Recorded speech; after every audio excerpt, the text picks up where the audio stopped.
In early fall 1995, a horrific, sinister, brutal double homicide left a small town in a state of complete and utter panic. You talk to them? Yes. They talk back to you? Yes. Just like you talk to Lord. Sometimes you can't just die. A once close-knit community was left forever changed. Children were terrified. Neighbors turned against neighbors. The fear went so deep that the mayor chose to cancel Halloween to protect their town from more bloodshed. He was the type of person that looked normal. You know, he acted normal, looked normal, but some things he would do, he could tell something, he could tell he worshiped Satan.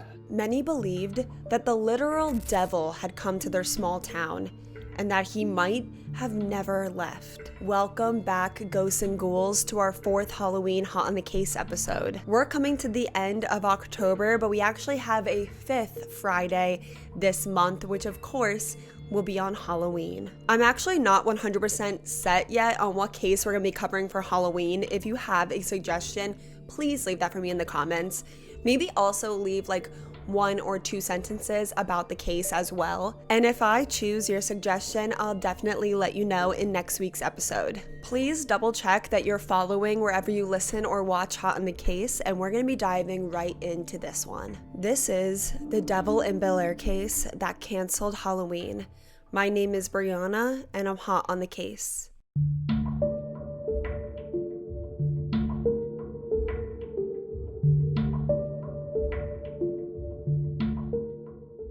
From the outside, the Brooks family were well liked and appeared to be your average, everyday Catholic family. The family consisted of Terry, an Air Force vet and the town's local mailman, the mother Marilyn, a pension clerk, and their 3 sons, Jamie, Nathan, and Ryan. The family were very religious, devout Catholics that attended every single Sunday Mass. Their sons were even altar boys, and their middle child, Nathan, even expressed interest in one day becoming a priest. 17-year-old Nathan Brooks was a pretty shy kid, and you could often find him around town with his nose in a book, keeping to himself. Nathan excelled in academics, and even though he was definitely a bit of a loner, everyone in Bellaire still saw Nathan Brooks as a very sweet, kind, and polite kid. So we're painting the scene on who Nathan Brooks is, right? He's this shy, quiet, bookworm, super religious, kind of nerdy church kid. On the evening of September 29th, 1995, Nathan's younger brother, 16-year-old Ryan Brooks, who was more outgoing and popular than his older brother Nathan, was out of the house. Ryan Brooks had a lot of friends. He was on the football team, and that Friday, Bellaire High School's football team had an away game. And after the game, Ryan chose to hang out late with a group of his buddies, a decision that would ultimately end up saving his life. At some point in the night, Ryan called up his family home to let his parents know that he was planning on staying out that night and sleeping over at one of his friends' houses.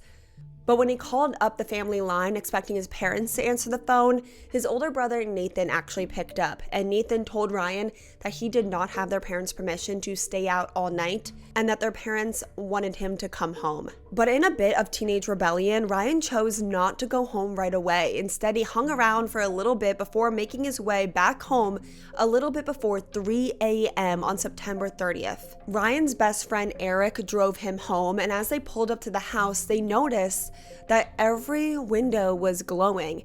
Every light appeared to still be on in the house, which the young boys definitely thought immediately was extremely strange, considering it was 3 a.m. and Ryan's father had work early in the morning. So Ryan's best friend Eric accompanied him inside the home, and as they walked into the living room, they found a decapitated head sitting in the living room and both of his parents murdered in their beds. The boys immediately run out of the house screaming, feeling equal parts shock, panic, terror, and grief. And they immediately called for help. This was by far the worst crime that any of these small town police officers had ever seen. A brutal, vicious double homicide that left many officers running out of the house throwing up. At the time, married couple Terry and Marilyn Brooks did not share a bedroom. They slept in separate rooms, and they were both found dead in their separate beds. Marilyn Brooks had been stabbed to death. Reportedly, this was not the only weapon that was used to end her life.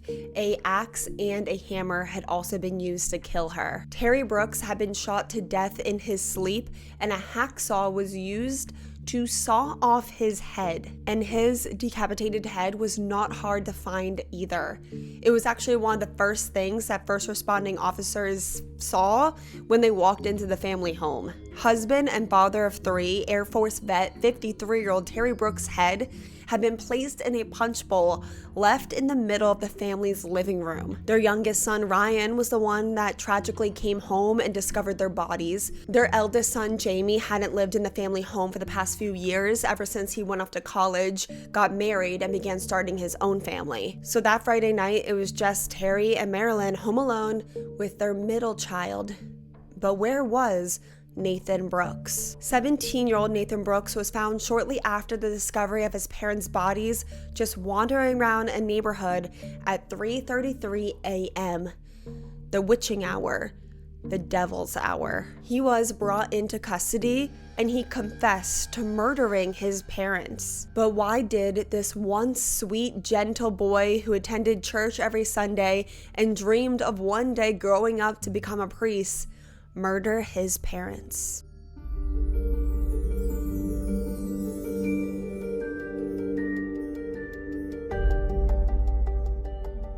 At the time, Bellaire, Ohio had a population of less than 4,000 people, which sounds extra small to me. The year I graduated high school, my high school had about 1,500 students. And even today, the entirety of the Bellaire school district, so grades kindergarten to 12th grade, have even less students than that. They have like less than 1,300 students. The quiet rural town of Bellaire, Ohio was a small, tight-knit, deeply religious town where everyone knew everyone else. People left their doors unlocked, they waved to their neighbors, they recognized every face on the street. These were the same faces that they grew up with, that they went to school with, that they raised their kids beside, and saw every Sunday at church. A bridge in Bellaire was actually used during the filming of the psychological horror movie The Silence of the Lambs. And for a small handful of years, I'm sure the tight-knit community thought that this was going to be their town's legacy. The town was also once known as the Glass City due to its glass-making industry in the late 19th century. But still, for all its stories and quirks,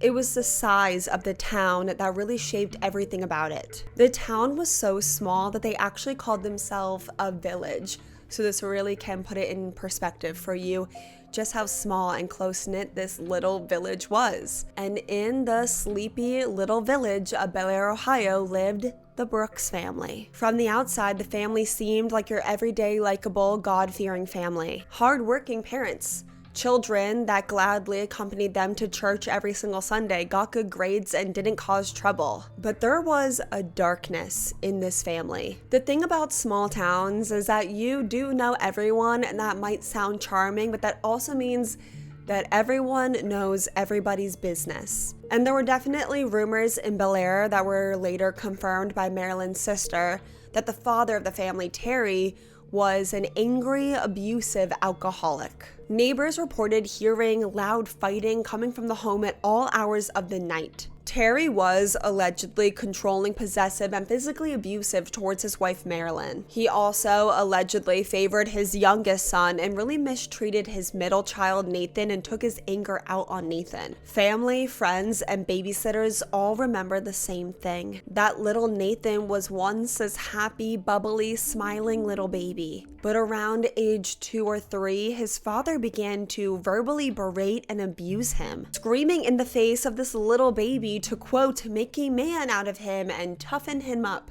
And after this, Nathan was never the same ever again. He became a shell of the little baby he once was. He became quiet and withdrawn. Sometimes this little baby would just have this blank, vacant stare that babysitters remembered being like a haunting look. And this behavior and personality continued as Nathan became a child and then a teenager. Growing up, the neighbors described Nathan as a normal, well-mannered, shy, but overall friendly kid. He was the kind of kid that never caused any trouble. He was extremely involved in his Catholic church, an altar boy, and even as a child expressed interest one day growing up to become a priest. And this really shows the kind of kid that Nathan was. I mean, how many kids do you know that over astronaut or firefighter dream of growing up to become a priest? It was when Nathan turned 16 that things took a dramatic turn. And it all really started around the time that two of Nathan's really close friends died in the same year, but not for the reasons that you might think. Nathan himself said that this is when he realized that he was not the same from the people around him. It started at the funerals for his friends. Nathan said that he was there, surrounded by all these people grieving and crying, and he didn't feel sad. He didn't feel anything. The only thing he could think about was what was going to happen to his friends' bodies as they decomposed and decayed. Thinking that there had to be something wrong with him, Nathan even turned to his church and to his priest. But when that didn't fix the feelings and the thoughts inside of Nathan's head, he started to dabble in other belief systems, and he became interested in the occult and in Satanism. So this is a big switch. And I'm sure this was quite concerning for Terry and Marilyn, these devout Catholic parents. Their 16-year-old son began to cover his walls in pretty spooky images and satanic symbols. Nathan was always a big reader, and this definitely did not change that. He started researching infamous serial killers like Jeffrey Dahmer and Jack the Ripper, and he started collecting copies of the Egyptian Book of the Dead and the Satanic Bible. And he began experimenting with hallucinogenics, and he began sneaking into abandoned houses in his neighborhood. Now, at first glance, this is definitely a big switch, and in hindsight, is definitely a red flag. But it is normal for teenagers to go through rebellious, dark phases. I wasn't reading the Satanic Bible at 16, but I was definitely doing some of the things that Nathan Brooks was doing at 16. I went from going to church twice a week to dressing in all black, calling myself a Wiccan even though I didn't know what that was, and sneaking into my local abandoned houses. So, I mean, I think I turned out just fine. But what I was not doing, and what Nathan was doing when he was sneaking into these abandoned houses, was he was secretly performing satanic rituals. He would sneak in, paint satanic symbols all over the walls, and try to make contact with the devil himself. Nathan's older brother Jamie moved out of the family home for college, started his own life and his own family. The summer of 1995, when Nathan was 17 years old, he spent the entire summer with his older brother Jamie and his older brother's wife at their home in Columbus, Ohio. There, Nathan got a summer job working with the elderly at a nursing home, which seems innocent and sweet enough, doesn't it? Yeah, no. He actually used the sick and elderly to feed his new obsession, which was death and dead bodies. Nathan intentionally sought out patients that were nearing the end of their lives so he could watch them for his own entertainment and research. It's also extremely likely that during his time in Columbus with his brother that Nathan was harming and killing animals. His brother actually discovered animal bones in the bedroom that he was letting his brother stay in. But Jamie couldn't get a clear answer out of his brother Nathan if these bones were from animals that he had killed or just bones that he found and decided to keep. But his brother had actually already been suspecting that Nathan was harming and or killing some of the neighborhood cats. And Jamie's wife, so Nathan's sister-in-law, also found a book on the occult in her brother-in-law's bedroom, as well as the skull of a little baby lamb. A lamb that Nathan had allegedly slaughtered and kept the skull of as a little souvenir from his summer in Columbus with his brother. After all of these blatant red flags, Jamie confronted his little brother, who assured Jamie that there was nothing for him to be worried about. Nathan just kept telling his brother that he was just going through a little bit of a phase. During that summer, Nathan also met these two girls who were self-proclaimed witches, and since Nathan had this newfound obsession with the occult, The trio started hanging out all the time together. Nathan actually confided in the witches about these dark thoughts and fantasies that he was having, that he couldn't control them, he couldn't make them stop, and that he was thinking about death all the time. Nathan actually told these witches that he thought that he was evil, and the witches agreed with him and said, yeah, you are evil. And this was probably just confirmation for the young, troubled Nathan that this was who he was now and that he wouldn't be able to change. And the escalation into his descent into madness just ramped up after this. And it wasn't long until he actually began to fantasize about committing his first murder. One day, while walking past a completely innocent stranger, already armed with a knife, Nathan planned to murder the unsuspecting person, and only chose not to because a car drove by and spooked him. But he said that just the thought of nearly killing someone was enough to thrill him.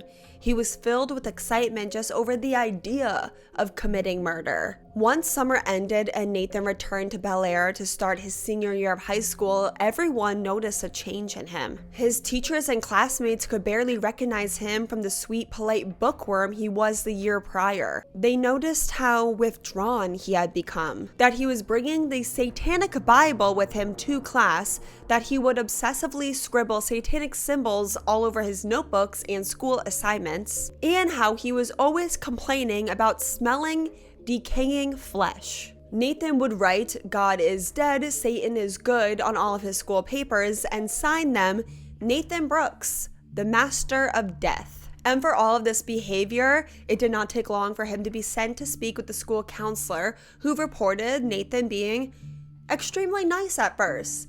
That was until Nathan threatened to cut off her head and dump the rest of her body on the side of the road. Nathan eventually confided in this counselor about his substance use, that he was frequently using marijuana and LSD, but also that he was huffing butane, sometimes up to 2 entire cans of butane every single day, which definitely has to be doing something to your mind, right? And that he was using these substances and butane because it was the only thing that would free him of his obsessive thoughts of murder and death.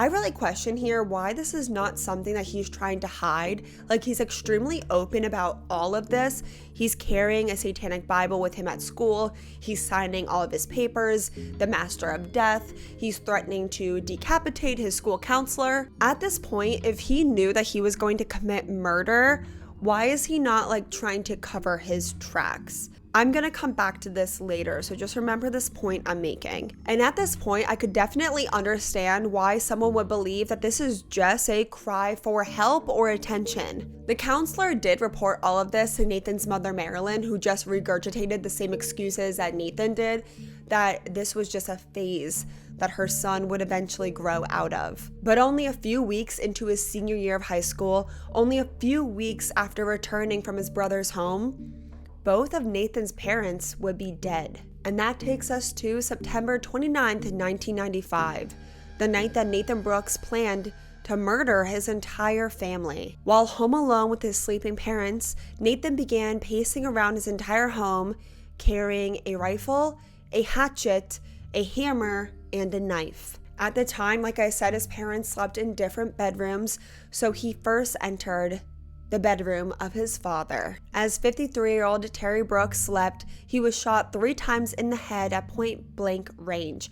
He was dead before he even knew what was happening. But sadly, I cannot say the same thing for his wife, Marilyn. It would seem to me that Nathan's entire life changed because of the abuse from his father's hands, but he saved his rage and his violence for his mother. Stabbing someone to death is an extremely personal crime. It's a crime usually from a lot of anger. So I really wonder why that is. Did he hate his father but hate his mother more because she stayed with his father? As 51-year-old Marilyn Brooks laid helplessly asleep in her bed, her 17-year-old son entered her room and stabbed her in the abdomen 10 times. He then struck her in the head with a hatchet and with a hammer. He then pinned her body against the bedroom wall because he planned to crucify his mother to the wall. He said, quote, It wasn't like my mom, like the woman I loved.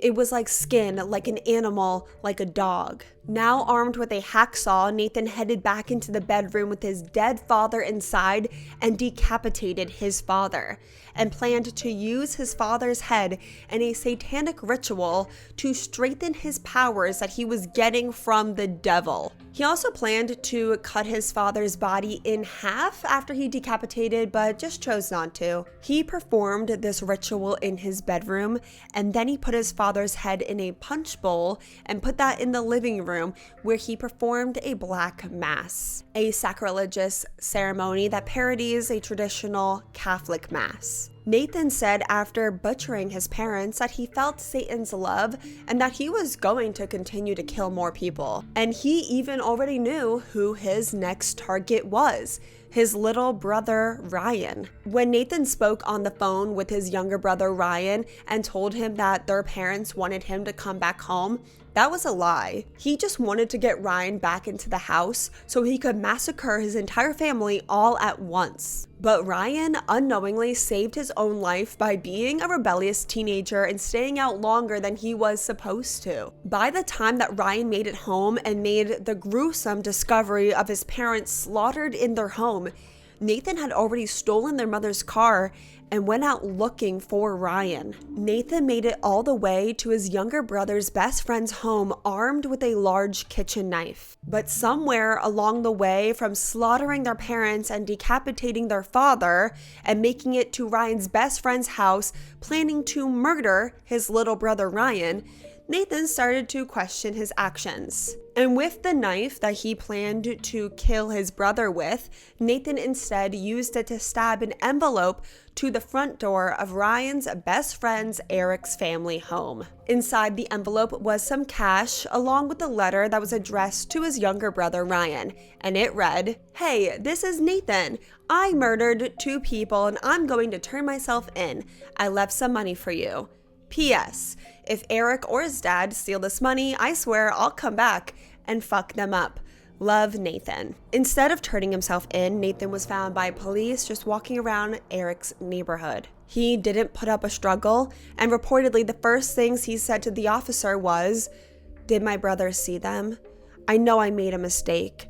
I know I shouldn't have done it." So it seems like maybe he's feeling remorse and regret and guilt. He planned to kill his brother, but instead gave him money. When he's caught by police, he doesn't try to run or fight. He says, "I know I made a mistake. I know I shouldn't have done it." So is he feeling remorse, regret, guilt?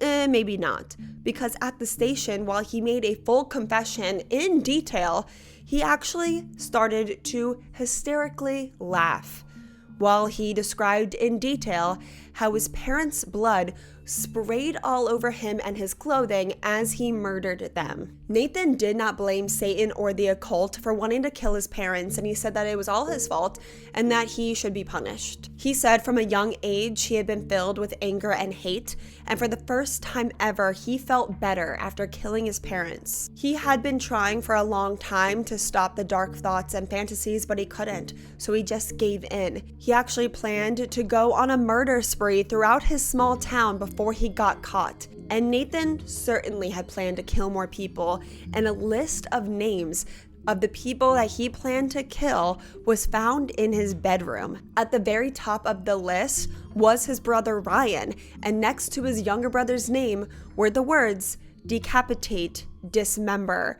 After that was mother, crucify, eviscerate, followed by father, decapitate. Nathan then wrote the names of other people he knew, names of people that he thought trusted him. He said that he was going to murder all the people that trusted him. Amber, Lisa, Justin, Jason, Ryan, Dave, Corey, Jill, Mike, Ashley. Next to some of those names were words like molest, skin, decapitate, eviscerate. This insanely brutal double homicide shook this small town to its core. Mayhem, fear, panic quickly spread throughout the tight-knit community. Within days, the local media outlets had already begun to pick up the story.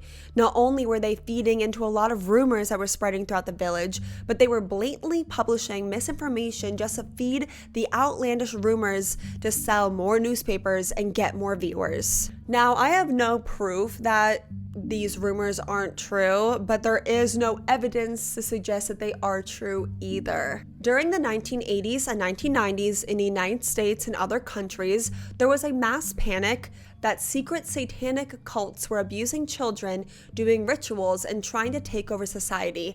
You've probably heard about this, the Satanic Panic. Connected to devil worship.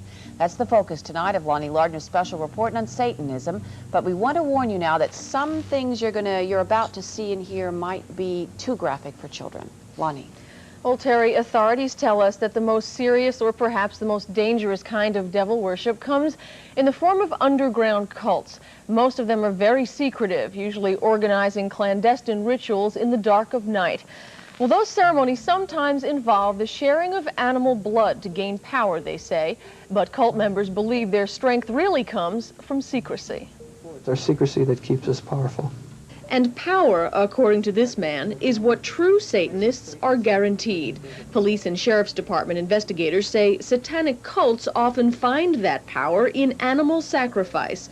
Photographs support their theory, and some self-proclaimed devil worshippers tout it. Warning signs of satanic behavior may be apparent, such as a sudden, bitterly antagonistic attitude towards family and religion, a drastic decline in academic performance, a reclusive behavior pattern, and listening exclusively to heavy metal rock music, almost to the point of addiction.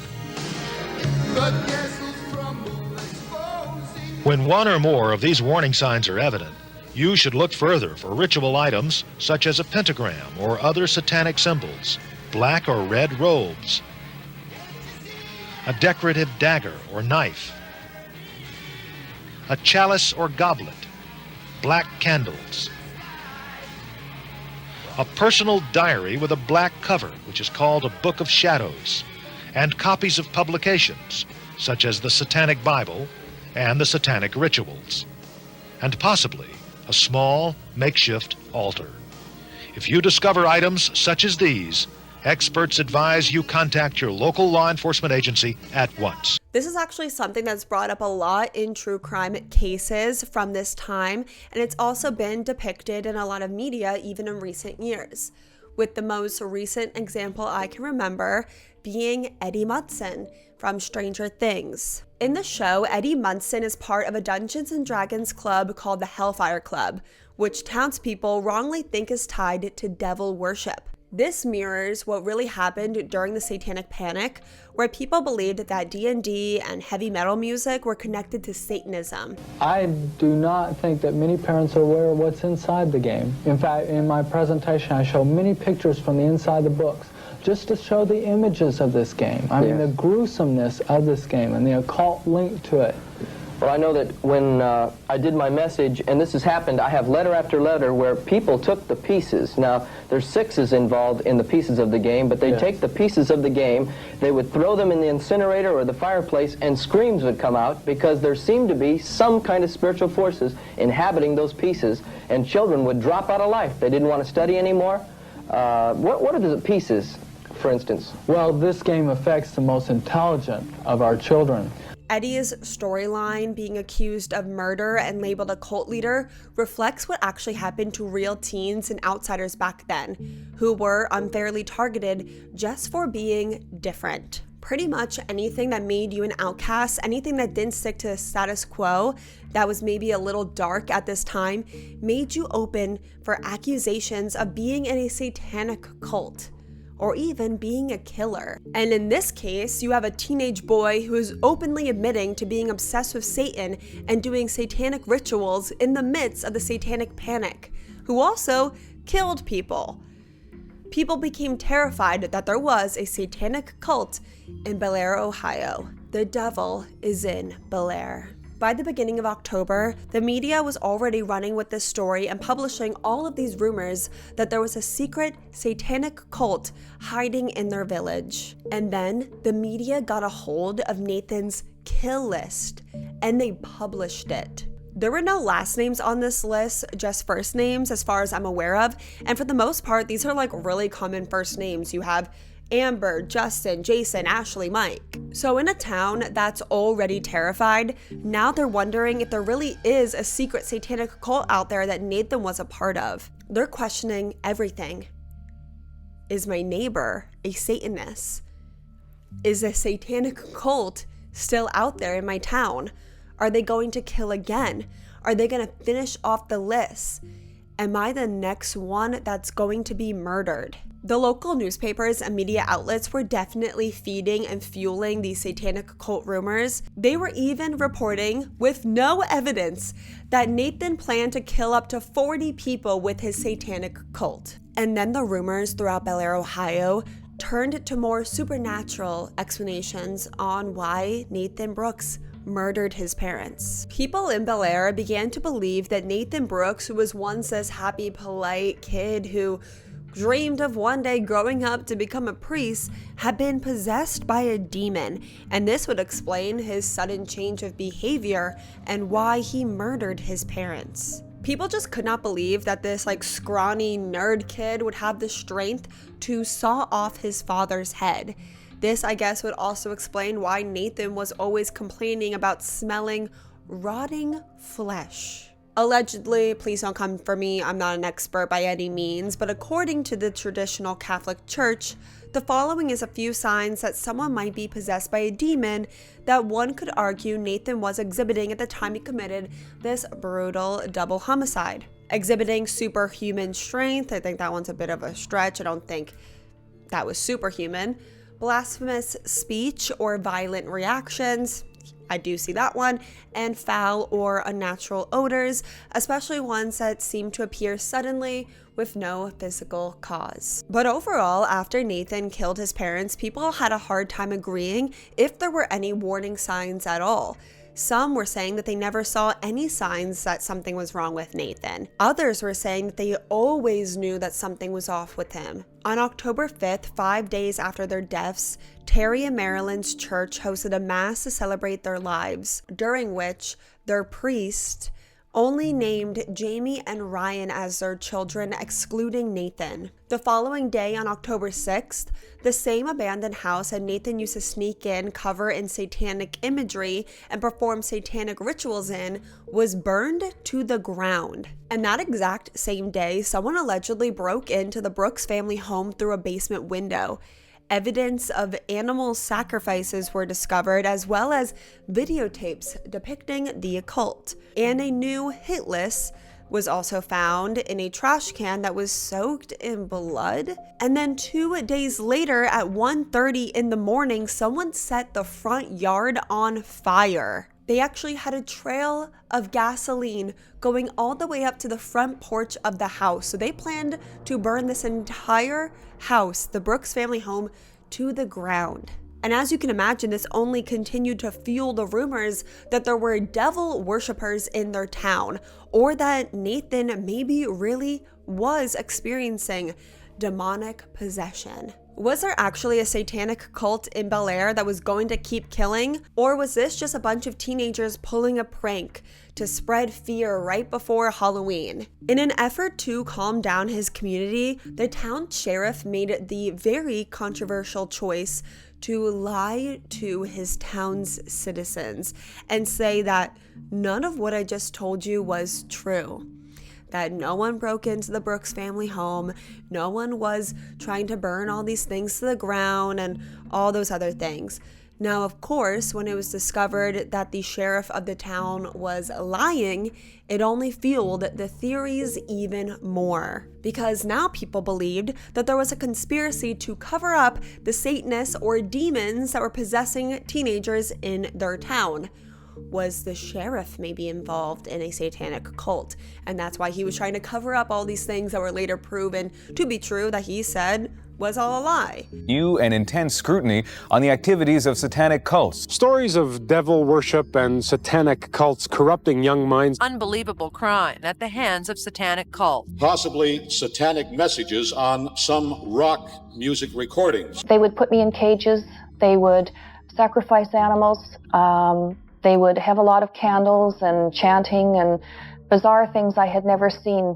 Did people think this was a fantasy, that you'd made this all up? It was such hocus pocus that it couldn't possibly have happened? Well, I was one of the first to stand up and start to recount these kinds of things and to bring it publicly. Fear and panic had run through this entire town so wide that it even made its way to the local elected officials. Weeks before Halloween, the mayor of the town canceled Halloween for the year in an effort to protect the town's children. Children became afraid of their own friends. Bomb threats were called into the local high school's football games. So pretty much just like any fall joy in this town was effectively destroyed, all in this one violent, senseless act. Nathan Brooks was charged with 2 counts of aggravated murder, and he had a hearing scheduled to determine if he was going to be tried as an adult. The judge put a gag order on the case to ban any press or media from attending these hearings, which honestly I think in theory was a good idea because the media is already fueling all of these rumors and feeding into all this fear and panic in the town and also publishing just blatant misinformation. But all this did was just fuel the conspiracies even more again. Because there were even more rumors now that there was a cover-up, that the town was trying to hide the truth of Nathan Brooks. It was one of those cases where they were damned if they do and they're damned if they don't. Nathan Brooks' trial began exactly 1 year after he murdered his parents, and he was tried as an adult for the 2 murders that he committed when he was 17 years old. For his charges, Nathan pled not guilty by reason of insanity, which is a really hard plea to prove. And honestly, I feel like it's almost every single case I'm covering here and on TikTok that the criminal tries to plead not guilty by reason of insanity, but I think this is one of the few times where I think this was the appropriate move. In most of these cases where a criminal pleads not guilty by reason of insanity, even if they are exhibiting a declining mental health at the time that they commit these murders, they still understand right from wrong, and also, at least to some point, try to cover up their crimes. And this brings us back to what I said earlier, that Nathan Brooks wasn't trying to hide any of this behavior. There were experts for both sides. There were people that came and testified that Nathan Brooks was legally sane, and there were experts that testified that he was not legally sane at the time he committed the murders. Ultimately, it took the jury only 3 hours to come back with a decision, and they found 18-year-old Nathan Brooks guilty on all charges, and he was sentenced to life in prison with the possibility of parole, and he was eligible for parole originally on October 1st, 2025, which was about 23 days ago. But back in August, his parole hearing was postponed to November of 2025. I don't know why it was postponed. Honestly, there's not a lot of information on this case available, but that means that his parole hearing is only a few weeks away. I definitely will be sure to keep you guys updated on the outcome of that. Nathan Brooks is currently 47 years old. He served the last 30 years in prison. Do I think there's a chance he's going to be let on parole? In my opinion, probably not. I mean, I have not spoken to him, and like I said, there's not like an overwhelming amount of coverage on this case. Surprisingly, I think there would be. So I don't know how Nathan Brooks is doing today. I don't know if he's remorseful at all. These are things that the parole board will look for if they're going to grant him parole or not. But I definitely will try and keep you guys updated, and that update will likely come from a pinned comment on YouTube the second that I hear anything. So why did Nathan kill? Was he a part of a secret underground satanic cult? A secret that he's managed to keep for over 3 decades? Or is this an actual real-life case of the devil made me do it? To this very day, you can still find people in Bellaire, Ohio that truly believe that Satan came to their town in 1995. Let me know all of your guys' thoughts. And that is all I have for this week's episode of Hot in the Case. Thank you so much for making it to the end. Let me know if you guys have any suggestions for our Halloween episode next Friday. But that's where I'll be ending this one. And I will see all you ghosts and ghouls next week when we are hot on the case once again.